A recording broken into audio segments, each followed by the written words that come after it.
नाज़रीन, मीरपुर बटोरो तालुके जे 499 प्राइमरी स्कूलनि मां रुगो 260 स्कूल हली रहिया आहिनि। बाक़ी स्कूल बंदि पियल आहिनि, जंहिं सबबि मुख़्तलिफ़ ॻोठनि जा रहवासी ॿारड़ा तालीम जहिड़े ज़ेवर खां महरूम आहिनि।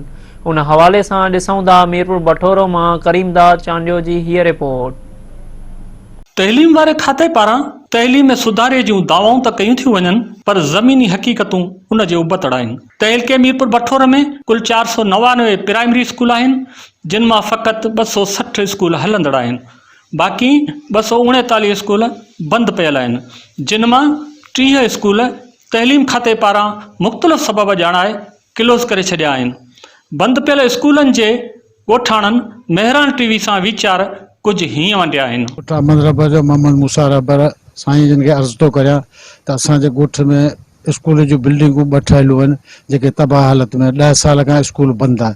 तंहिं करे असांजी वस वारनि खे गुज़ारिश आहे त जेको असांखे स्कूल खोले ॾिनो वञे। ॻोठ हाजी अब्दुल्ला लाखो, GPS हाजी अब्दुल्ला लाखो, जेको मुसलसिल 2015 वठी बंदि आहे। ऐं ॿुधण में आयो आहे त उते हिकिड़ो उस्ताद मुक़ररु कयो वियो आहे, पर उहो उस्ताद ड्यूटी न पियो करे। काफ़ी असां वस वारनि खे हिन खां अॻु मुतालबो कयो आहे, घुर कई आहे, डिमांड कई आहे त महिरबानी करे हिन उस्ताद खे पाबंद बनायो वञे त जीअं त उहो स्कूल ते ड्यूटी करे। जीअं हाणे ॿार बच्चा जॾहिं पढ़नि था, मास्तर आहिनि ई कोन, सुंझू पियो आहे, टपर टपर सभु ज़बून थिया पिया आहिनि। बरसातिनि में बिल्डियूं कोन टसनि पियूं, ऐं साईं असांजो अर्ज़ु आहे त असांखे मास्तर मिले ऐं असांजा बच्चा न्याणी जॾहिं पढ़नि इहो असीं अॻिते थियूं। केतिरनि ई स्कूलनि में फर्नीचर ऐं ॿियनि बुनियादी सहूलियतुनि जी अड़ाहठ आहे। उन खोट खे जल्द पूरो करे बंदि पियल स्कूलनि खे खोलियो वेंदो। उन बाबति तहलका ऑफिसर अली मोहम्मद गुरमाणी मेहरान टीवी खे ॿुधायो त इहो त असां वटि जेको मुंहिंजे तहलके में हिन वक़्तु मौजूदु सूरताल में 499 स्कूल आहिनि प्राइमरी, जंहिंमां तक़रीबन 260 स्कूल जेके आहिनि उहे रनिंग पोजीशन में आहिनि।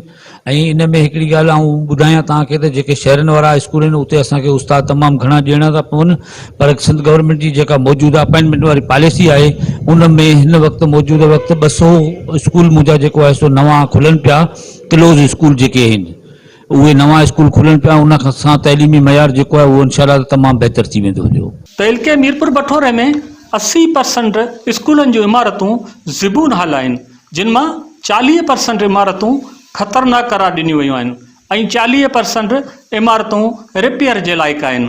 उन बाबति तहलका ऑफिसर जो चवणु आहे त बिल्डिंग जो जेतिरे क़दुरु तहलक आहे उहो तहलके मीरपुर बटोरे में 80% जेके बिल्डिंगूं आहिनि उहे डैमेज आहिनि, जंहिंमां 40% जेको आहिनि उहे डेंजरस पोजीशन में आहिनि ऐं 40% जेके आहिनि उहे रिपेयरेबल आहिनि। उन खां अलावा जेको वॉशरूम या पाणी जी सहूलियत आहे उहा बि तमामु घटि तइदाद में जेको आहे सो मौजूदु आहे। ऐं जनरली तौर ते जेको फर्नीचर आहे त उन फर्नीचर जे हवाले सां 2010 खां वठी हेसि ताईं का बि फर्नीचर कोन मिलियो आहे। ताज़ो रिसेंटली असांखे जेको आहे सो इंस्ट्रक्शन मिलिया हुया त फर्नीचर जेको आहे उहो असांखे पहुचे थो, पर फ्लड जे करे शायदि उहो कमु स्टॉप थी वियो आहे। उमेद आहे त तमामु जल्दी उहो फर्नीचर बि असांखे मिलंदो, जंहिंसां असांजे स्कूल में काफ़ी जेको आहे फर्नीचर जी जेका अणाहठ आहे उनजी खोट बि ख़तमु थी वेंदी हली। जी नाज़रीन, मुख़्तलिफ़ स्कूलनि जे ॻोठण जा तव्हां वीचार ॿुधा ऐं टीओ प्राइमरी उन जा तव्हां ॻाल्हि ॿोल ॿुधी।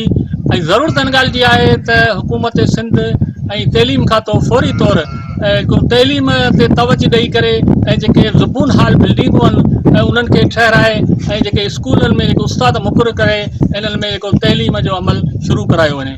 कैमरामैन ज़ाहिर चांडियो सां गॾु करीमदाद चांडियो, मेहरान टीवी न्यूज़, मीरपुर बटोरो।